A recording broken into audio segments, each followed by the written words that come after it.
나란히 가지 않아도 우리는 하나.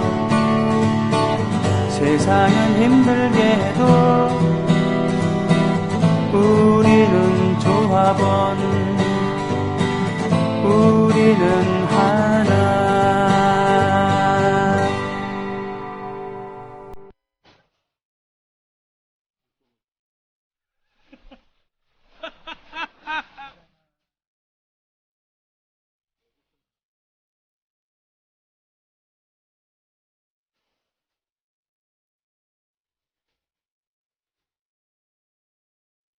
최동호의 스포츠당.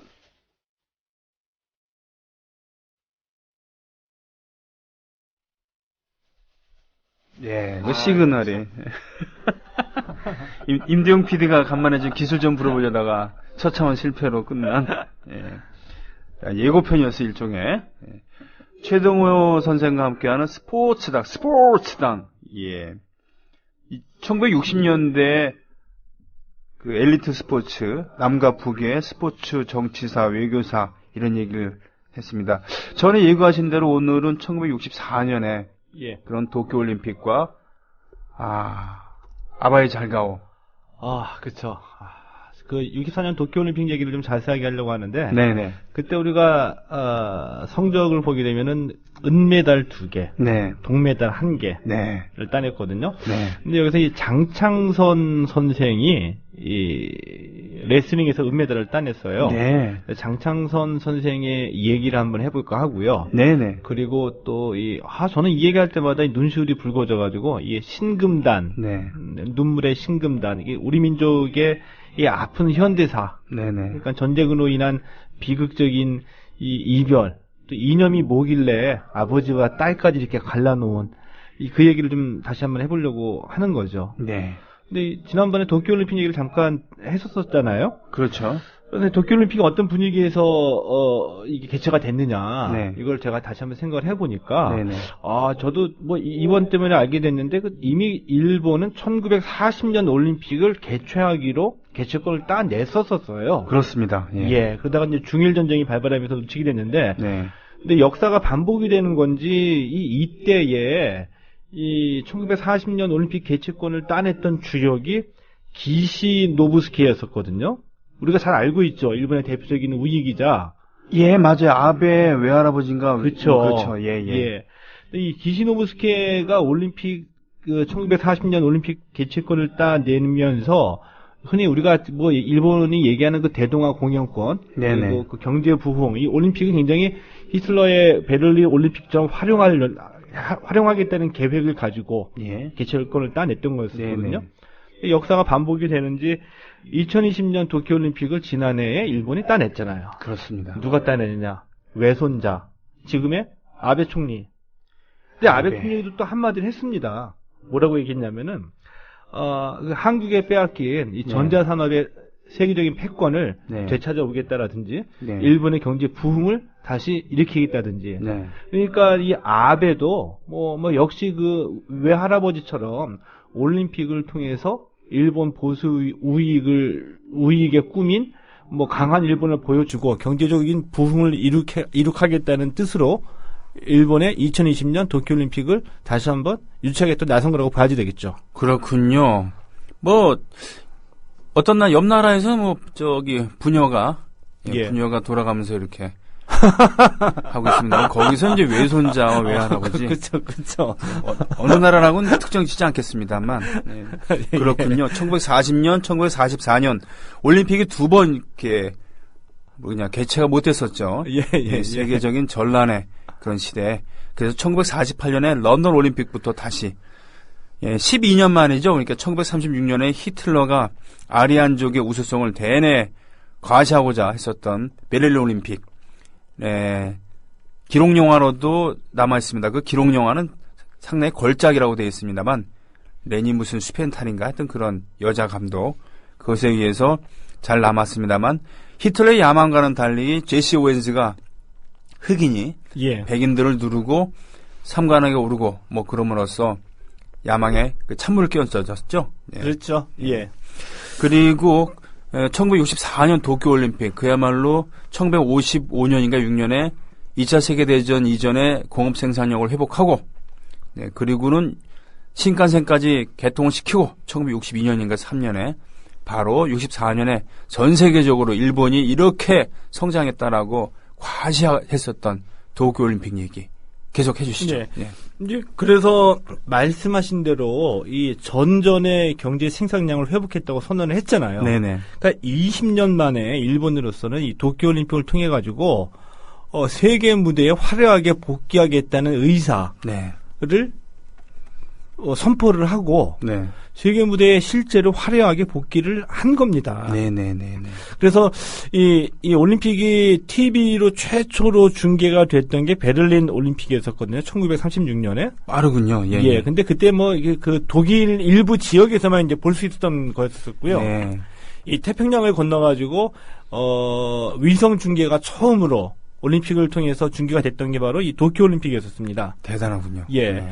그리고 이 도쿄올림픽 때 일본이 유도하고 배구를 올림픽 종목으로 채택을 시켰죠. 네. 유도는 일본이 원래 강세였었고 네네. 배구 역시도 일본이 메달을 바라볼 수 있는 강국이었었기 때문에 이제 네. 유도와 배구도 올림픽 종목으로 채택이 됐고 또 이 동독하고 서독도 단일팀으로 64년 이 도쿄올림픽에 참가하기도 했었었죠. 그렇군요. 아, 그 사실은 몰랐습니다. 예. 네. 그리고 실제로 이때 일본이 경제 부흥과 나름대로 이 상승세를 맞아가지고 이 도쿄올림픽에서 미국과 소련에 이어서 금메달 16개를 따내면서 3위를 차지했습니다. 아, 대단하군요. 그러면서 예. 이때의 이 분위기가 어땠었냐 하면은, 그러니까 일본 국민들도, 그러니까 뭐 나름의 그 전쟁에서 패하면서 망한 나라였었잖아요. 네. 망한 나라에서 다시 일어섰다는 이런 자신감을 가지고 올림픽을 바라보게 되니까 이게 한번 믿겨지시나요? 시청률이 98%라는 얘기가. 이거 뭐 공상단도 아니고요. 이 98% 시청률이 과연 가능할까 이런 생각이 드시죠. 근데 제가 이거 확인해 보진 않았는데 아마 전 세계 기록일 것 같아요. 그러니까 여자 말입니다. 배구 결승전에서 네. 러시아와 일본이 맞붙었거든요. 네. 근데 이 경기 시청률이 98%를 기록하기도 했었습니다. 그렇군요. 거의 그 십몇 년 뒤에 통일주체 국민회의 사람들 모아놓고 장충체육관에서 대통령 선거를 해서 예. 투표율과 득표율 그쵸, 뭐. 해서 그 대통령이 되었던 옆 나라의 그 대통령 그거보다 조금 낫네요. 그때 99%인가 100%인가. 기권도 몇 명째 있었던 거예요. 아, 그런가요? 아, 예. 용어 상박이네요, 진짜. 예. 이런 배경을 갖고 있는 도쿄에서 열렸던 올림픽에 이 남한과 북한이 참가를 하게 된 거였었죠. 네. 근데 그 당시에 북한은 이미 우리도 이 48년에 이 보스턴 마라톤을 제패했던 세계적인 선수들도 있었지만 네. 북한에서 그 당시에 육상에서 네. 세계적인 여자 스타를 보유를 하고 있었던 겁니다. 중거리 스타였죠, 그죠? 중거리였었는데 보통 이제 육상하면 중거리 선수는 중거리 뛰고 단거리 우리가 얘기하는 스프린터는 100m나 200m 단거리만 뛰잖아요. 그러게요. 근데 이 신근단 이 선수는 중장거리를 함께 뛰었어요. 그래요? 대단하죠. 어떻게 종목이 어떻게 됩니까? 그래서 이 신근단 선수가 처음으로 이제 이름을 알리게 된 게 네. 1958년에 이 북한 정권 수립 10주년 기념 대회, 북한 내에서 이제 국내 대회였었습니다. 네. 여기에서 100m하고 800m를 우승하면서 등장을 하게 된 거죠. 이건 참 놀라운 얘기인데요. 그렇죠? 예. 100m와 200m는 괜찮은데 400미, 800미면 이해가 가고 네네. 100미, 200미면 이해가 가는데 100m와 800m를 우승하면서 등장을 하게 된 겁니다. 스피드와 더불어서 어느 정도의 지구력까지 담보하고 있다는 거군요. 얘기죠. 엄청난 얘기네. 이 신금단 선수가 얼마나 대단했던 선수였었냐면은 국제대회에 참가를 해서 무려 이 금메달만 28개를 따냈거든요. 근데 세계 신기록만 11차례 다시 썼습니다. 엄청나네요. 그러니까 지금의 그 나르는 미녀세 러시아의 그 이신바예바하고 비슷한 포지션이다라고 보면 되는 거죠. 아니 그 천하의 칼 루이스도요. 예. 100m, 200m 그리고 400m 계주. 예. 그리고 세단 뛰기인가요? 예. 이런 거였지. 100m랑 800m는 출전도 힘들죠. 안 했잖아요. 예. 근데 이 58년에 이제 북한에서 이렇게 등장하고 난 다음에 네. 59년에 이 불가리아에서 세계 육상 선수권 대회가 열렸거든요. 네. 여기에 출전을 처음으로 국제대회 출전해가지고 400m하고 800m를 석권을 해버립니다. 주종목은 800m였었거든요. 예. 60년에 또다시 모스크바에서 열렸던 이 세계 육상 선수권 대회에서 이 주종목이 일단 800m에서 세계 신기록을 작성하면서 우승을 했고요. 네. 63년에 이 도쿄올림픽에 출전을 못하게 된 원인이 됐던 이 가네포 대회에서 200미, 400미, 800m를 석권을 해버리죠. 대단합니다. 200m, 800m, 400m. 근데 400m와 800m는 어떻게 우승했냐면은 세계 신기록을 세우면서 우승을 한 겁니다. 오. 그 가네포 대회? 예. 그게 인도네시아에서 열었던 일종의 비동맹 이런 느낌이었죠. 비동맹 국가들과 이 사회주의권 국가들이 참가를 했던 대회였었죠. 네. 그래서 IOC가 너네들 이거 안티 올림픽 아니냐라고 해가지고 가네포 대회에 참가한 선수들은 올림픽에 참가할 수 없다라고 해서 신금단의 출전을 막아버린 거죠. 64년도 도쿄 올림픽. 그래서 선수단까지 파견해놓고서 그래서 여기에 항의해서 북한이 철수를 하게 된 겁니다. 네. 근데 북한이 이 도쿄올림픽이 64년 10월 10일에 개막을 했거든요. 네. 근데 북한 선수단은 10월 5일에 네. 일본에 도착을 한 겁니다. 네네. 그리고 10월 9일에 철수를 하거든요. 5, 6, 7, 8, 9, 4박 5일 만에 철수를 한 거죠. 예. 근데 10월 5일에 도착했고 10월 7일에 이미 신금단이라는 이름은 뭐 전 세계에 널리 퍼져 있었기 때문에 네네. 일본의 그 매일신문, 그러니까 마이니치 신문이 네. 인터뷰를 합니다. 신금단 선수를. 예. 그러니까 뭐 메달리스트 후보로 이제 예상하고서 인터뷰를 했었겠죠. 근데 이 자리에서 폭탄 선언을 해버려요. 폭탄 발언이죠. 선언이 아니고. 뭐라고요? 남한에 아버지가 살고 계시다. 이 얘기를 하는 거죠. 예. 그래서 이게 마이니치 신문을 통해서 대대적으로 보도가 된 겁니다. 근데 어떻게 된 게 이 10월 7일에 마이니치에서 보도가 됐는데 네. 10월 8일에 남한에 살던 아버지 이름이 이제 신문준 씨였었는데 네. 이 신문준 씨가 일본에 도착을 하게 돼요. 하루 만에? 하루 만에. 이해가 안 가죠. 그러게요. 또 왜 그러냐 하면 중앙정보부의 작업이었습니다. 마이니치 신문을 이용한? 아닙니다. 그럼요. 그러니까 마이니치 신문 자체는 인터뷰를 한 거였었고 네. 중앙정보부가 이미 그 신금단 선수가 참가한다는 걸 알고 있었었고 아버지가 남한에 계시다는 거를 알고 있었었죠. 네. 그래서 이게 우리 정부나 그 당시에 중앙정보부에서 인정은 하지는 않았던 사실이었으나 네. 부녀상봉을 해서 이 신금단을 귀순시키겠다는 작업을 했었던 것으로 알려지고 있습니다. 참 무리한 작전이네. 예, 귀순 자체는 확인되지는 않은 사실이지만 근데 네. 이런 시나리오가 없었다고 한다면은 어떻게 그 당시에 그 신문준 씨가 그렇게 어려운 경제 환경이었었고 우리 그 국교도 정상화되지 않은 상태에서 마이니치 신문에 났다고 인터뷰 기사를 보고 그 다음 날에 곧바로 일본으로 날아가는 거는 거의 불가능한 거였었죠. 당시에 여러 인프라를 생각해 봤을 때. 예, 그럼 도저히 불가능한 거였었죠. 네. 네. 중앙정보부의 도움을 가지고 이제 도움을 받아서 일본으로 그 다음 날에 날아간 겁니다. 네. 그러니까 10월 8일에 네. 도쿄에 도착한 거였었죠. 10월 8일에 도쿄에 도착을 해서.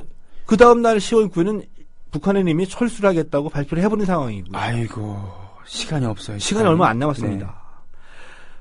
그래서 우리 측은 이제 중앙정보부의 계획하에 이 제1교포 단체 중에서 이제 한국 선수단을 후원했던 후원회 회장이었던 이유천 씨라는 분이 계시거든요. 네.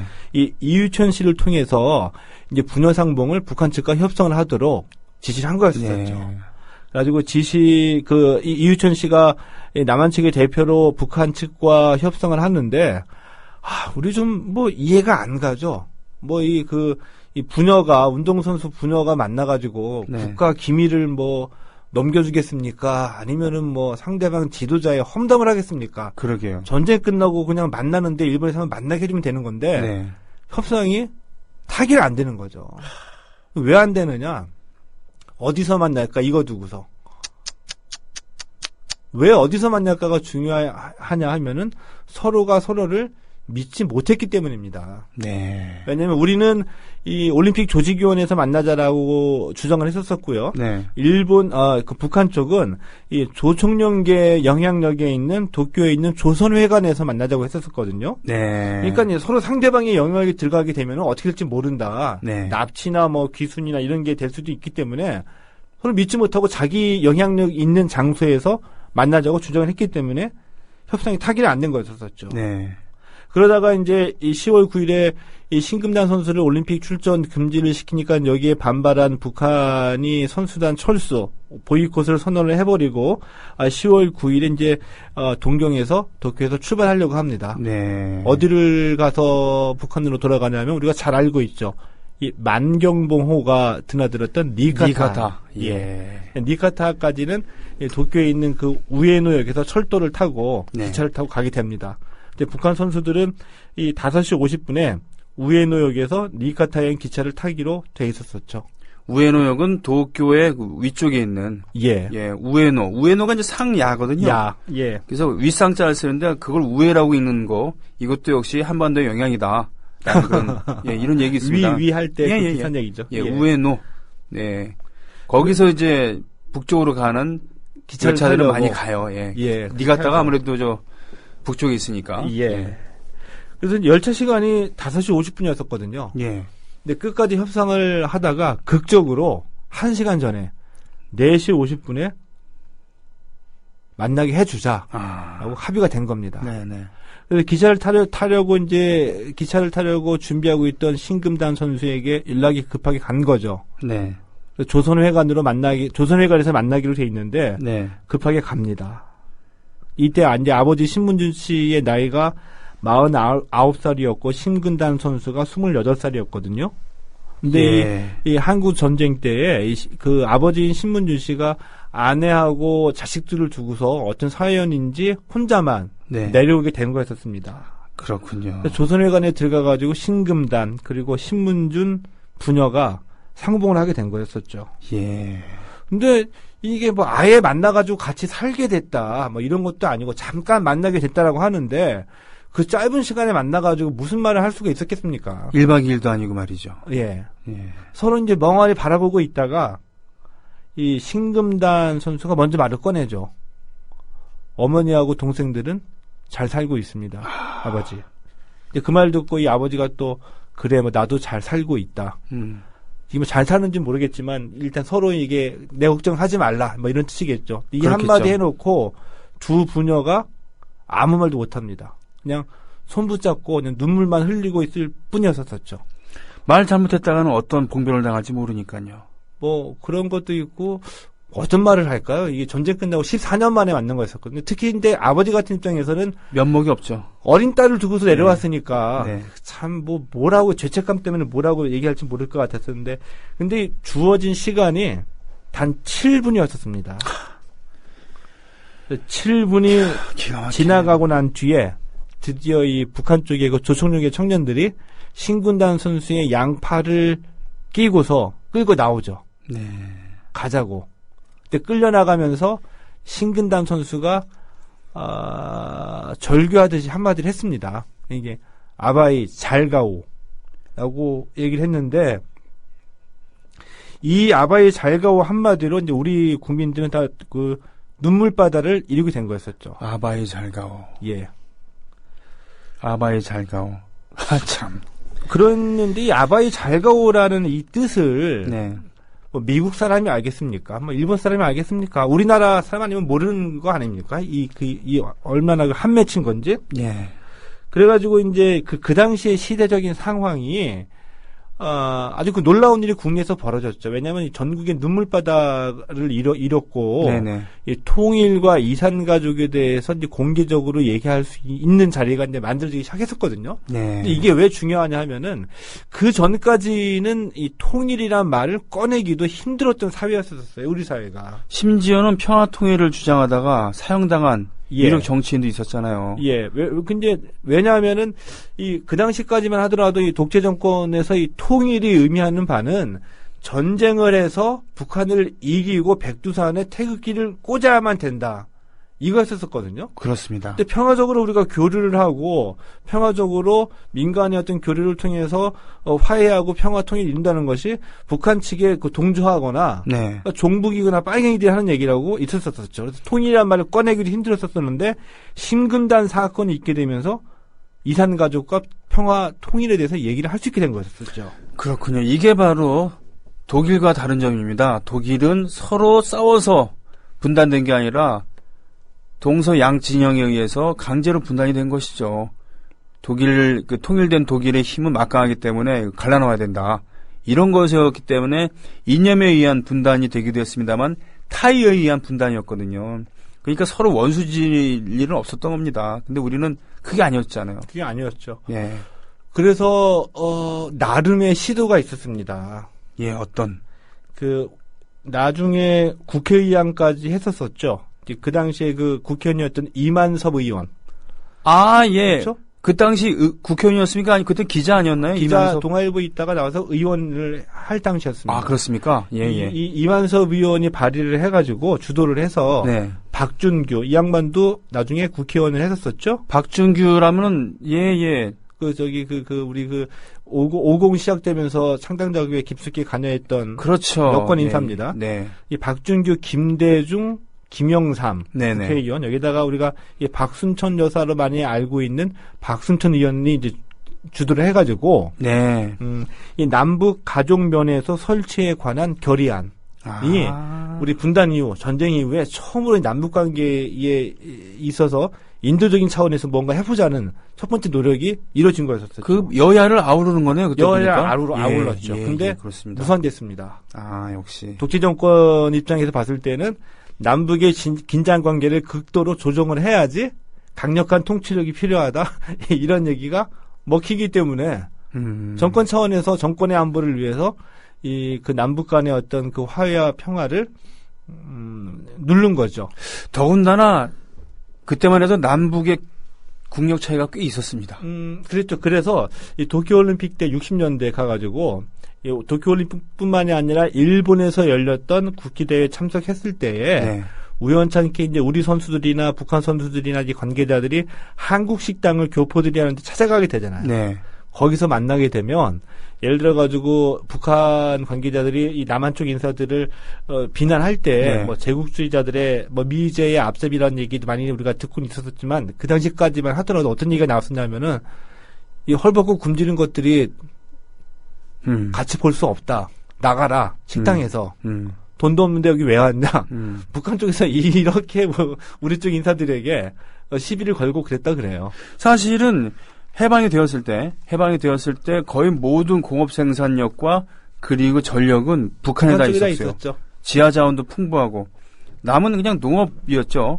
예. 물론 한국 전쟁을 통해서 북한에 거의 초토화시킨 그런 폭격에 의해서 많은 피해를 입었습니다만 그 인프라 같은 거는 그래도 있었고 또한 중국과 소련의 지원을 받고 또 헌신적인 그런 복구 의혹 때문에 비교적 빠른 시간에 복구에 성공하고 예? 네, 이렇다 할 공업을 갖고 있지 않았었던 남한을 상당히 압도하게 됐었죠. 그렇죠. 이 산업 생산의 가장 기본적인 요소인 전기하고 철이 그런 쪽에 있었기 때문에 이렇게 그랬는데 이렇게 이제 눈물의 신금단이 이런 그 사회적인 파장을 불러일으키셨었고요. 또 국민적인 정서를 봤을 때에도 이게 모두 신금을 울렸잖아요. 그래서 이게 황금심이라는 이 가수가 눈물의 신금단이라는 노래를 발표해가지고 전국을 다시 이제 눈물바다로 눈물바다로 만들었는데 가사를 제가 조금만 한번 알려드려도 될지 모르겠네요. 네네, 말씀해 주십시오. 이 가사입니다. 14년 만에 이 이국 땅 동경에서 이 낯설은 땅에서 아버지 그동안 안녕하셨습니까? 이 꿈인가요 생신가요? 하늘도 울고 땅도 울었어. 이 만나자마자 이별인가 7분간 귓속말 자유의 품 안에 돌아오라. 금단아 너도 나도 울었다네. 하늘도 울고 땅도 울었어. 신금을 파죠. 황금심 씨는 지금 트로트 가수로 계시는 고용준 씨의 어머니고요. 또 고복수 선생의 부인이었습니다. 뭐 두 분 다 지금 고인입니다만 고복수 선생은 일제시대 때 우리 민족의 한을 얘기했었던 가장 명곡 중에 하나인 타향사리를 직접 만들고 부르셨던 분이죠.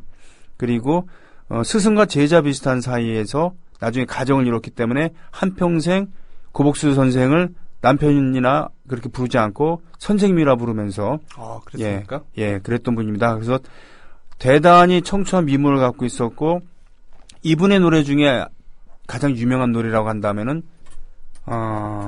뭡니까? 알뜰한 당신. 이 노래 알뜰한 당신. 이 노래가 그렇죠. 1960년대 초였다고 한다면 그야말로 트로트계에서 대단히 그 비중이 있었던 분이었고 한복남 씨가 아마 작곡을 한 걸로 알고 있는데요.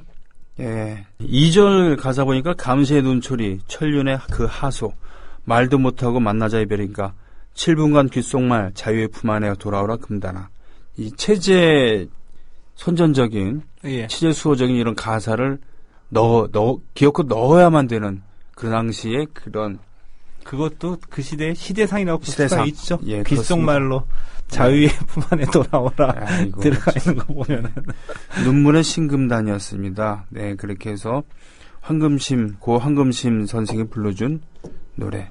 자, 64년도에 신금단만 있었던 게 아니라 하여튼 우리는 정식으로 다 일정을 소화하고 은메달 2개, 동메달 하나를 땄다 그랬죠. 예. 사실은 스포츠는 만약에 나라가 전적으로 엘리트 스포츠를 육성한다고 했을 때 국력에 비례한 부분이 있었기 때문에 분명히 국제대회에서 북한이 우리보다 먼저 성과를 거둔 면이 있었습니다. 그죠?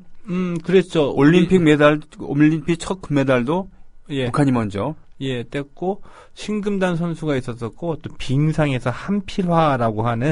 그분은 몰랐어요. 또 세계적인 스프린터도 있었었죠. 그렇군요. 그리고 또 66년에 이미 그 월드컵에서 8강에 올랐었고. 그렇습니다.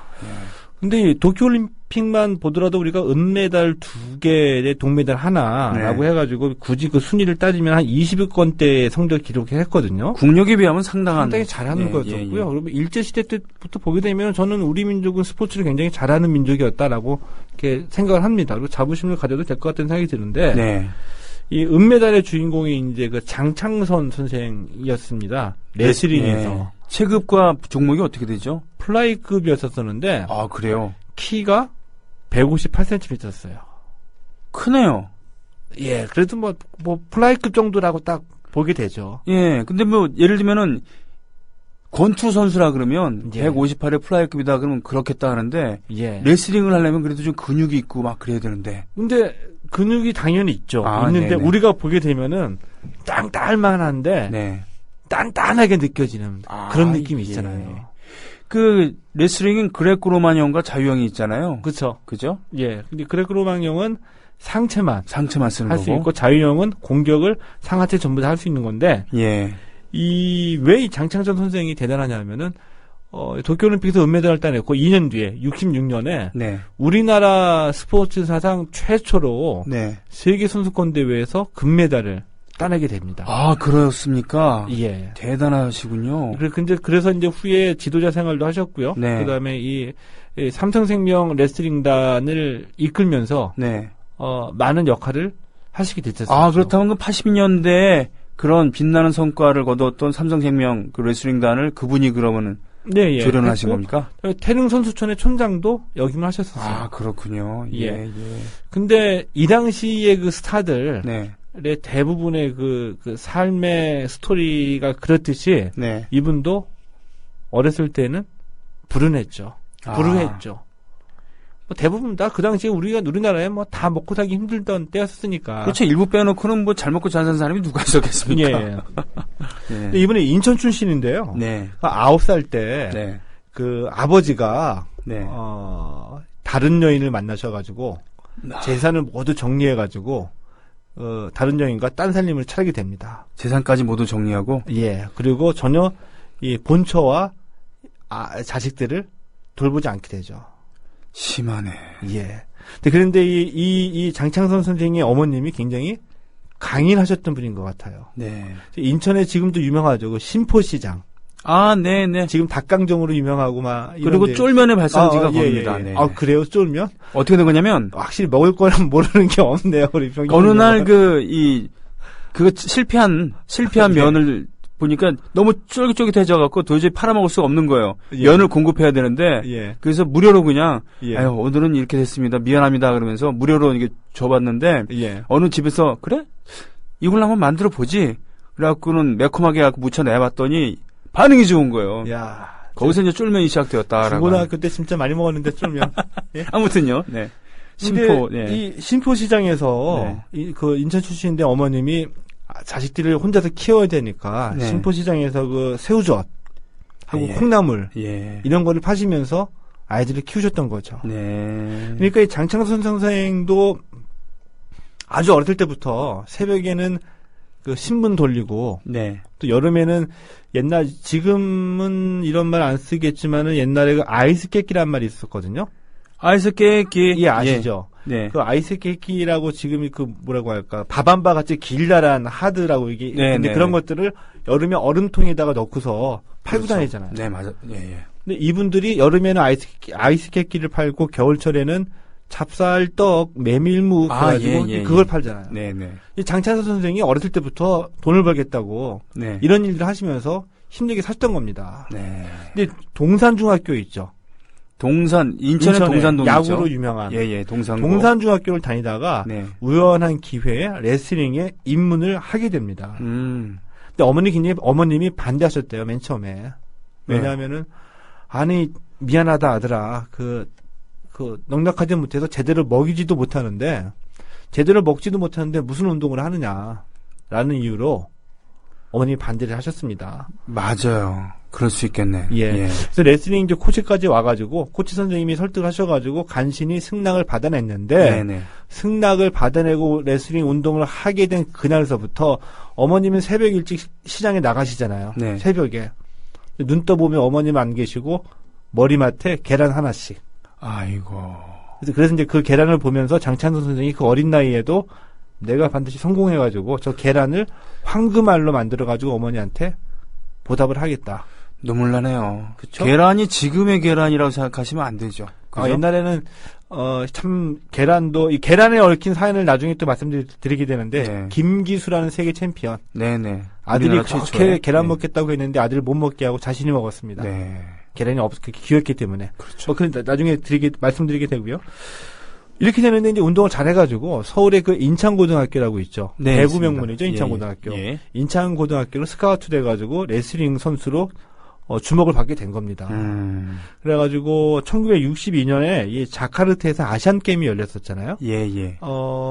지난 시간에 말씀드리기를 이 자카르타 아시안 게임에서 바로 인도네시아가 그 이스라엘과 타이완의 입국을 거부하게 되면서 자격정지를 먹었다. 그래서 63년도에 가네포 대회를 열게 됐다. 네. 그 여파가 이제 64년 도쿄올림픽까지 이어지게 되는데 네네. 이 62년 자카르타 아시안 게임에 이제 처음으로 국가대표로 선발이 돼가지고 국제 대회에 참가를 하게 된 겁니다. 네. 여기서 이제 은메달을 따냈어요. 첫 번째 출전해서. 예. 네. 근데 이 장찬선 선생이 나중에 이제 후기를 쓰거나 인터뷰한 기사들을 보게 되면은 네. 인도네시아 그 자카르타 처음 갔는데 그렇게 놀랬대요. 왜요? 빌딩들도 엄청나게 크고 도시의 그 시내에 차들이 지나가는 거 보니까 와 이런 데가 다 있나. 네. 아주 호텔에 들어갔는데 호텔 딱 들어가니까 빨간 카펫이 있죠. 네. 너무 깨끗한 게 정갈하게 딱 놓여져 있어가지고 신발을 벗어야 되는 줄 알고 신발 벗어가지고 신발 들고 카펫에 들어갔대요. 로비에서. 네. 그러니까 벨보이가 막 오잖아요. 네. 신발 신으라고. 이제 그 순간 그게 아니다는 걸 깨달아가지고 창피해서 신발 신을 수는 없고 마치 일부러 벗은 양 신발 들고서 그 호텔 룸까지 방까지 그냥 계속 들고 왔다고 하거든요. 순간적인 기지 그리고 자존심. 네. 네. 근데 역시 어쩔 수 없었나 봅니다. 이제 방 안에 들어가가지고 더 큰 사건이 터지게 됩니다. 호텔 방 안에 들어가. 네. 어떤 일이? 화장실에 가가지고 수세식 화장실이잖아요. 네. 그 변기 있죠. 네. 그걸 처음 본 겁니다. 네. 태어나서. 그 당시 누구나 다 그랬겠죠. 이걸 어디다가 쓰는 건지 어떻게 사용해야 되는 건지 고민하다가 끝내 몰랐던 거죠. 그래서 그래 사고 치지 말자라고 해가지고 무조건 건드리지 말자. 네. 그래서 한 번도 사용을 안 했대요. 아이고, 그 선수단에서는 그런 거 좀 이게 가르쳐주고 그러지 좀. 예? 아마 뭐 선수 단장도 물러졌다는 모양이죠. 아유, 그 정도는 네, 이 얘기를 듣고 보니까 저도 비대 처음에 나왔을 때, 그러니까 우리나라에 아직 나오지 않았을 때 일본 가가지고 처음 봤거든요. 너무 신기해가지고 이게 어떻게 작동이 되나 해가지고 보려고 이렇게 변기를 이렇게 보면서 작동되는 걸 눌러서 이렇게 봤거든요. 근데 물이 발사가 되잖아요. 얼굴에 다 맞았죠. 어떻게 궁금해가지고 보다가. 하긴 지금 일본의 오사카 간사이 공항 제 페이스북에 올렸습니다만 거기에 가니까 그림이 붙어 있어요. OX 해갖고. OX요? 수세식 화장실에 이렇게 앉아있는, 제대로 앉아있는 걸 O라고 하고, X는 그 위에 거꾸로 걸터 앉아있는 그림을 그려놓고 X 이렇게 해놨어요. 역사는. 지금도 아직도 붙어 반복이 있어요. 되는 게. 근데 이런 해프닝이 있으면서 자카르타 아시안 게임에서 은메달을 따냈거든요. 근데 이 은메달을 따내고 난 다음에 선수단이 이제 한국에 와서 인천에서 이제 그 카퍼레이드도 하고 박정희 대통령이 청와대로 불렀습니다. 만찬하게 된 거죠. 근데 그 당시에 보면은 이 장창선 선생뿐만이 아니라 뭐 김기수나 그 이후에 조련 기타 등등까지 해가지고 어려웠던 시대였기 때문에 청와대 만찬에 들어갔다는 기록을 보게 되면은 박정희 대통령이 늘 빠지지 않는 한마디가 있어요. 뭘 원하는가? 원하는 거 있으면 말해봐라. 그 얘기했어요.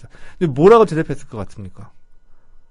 근데 이 장창선 선생이 그 아시안 게임 결승에서 일본 선수를 만났는데 높은 벽을 실감한 겁니다.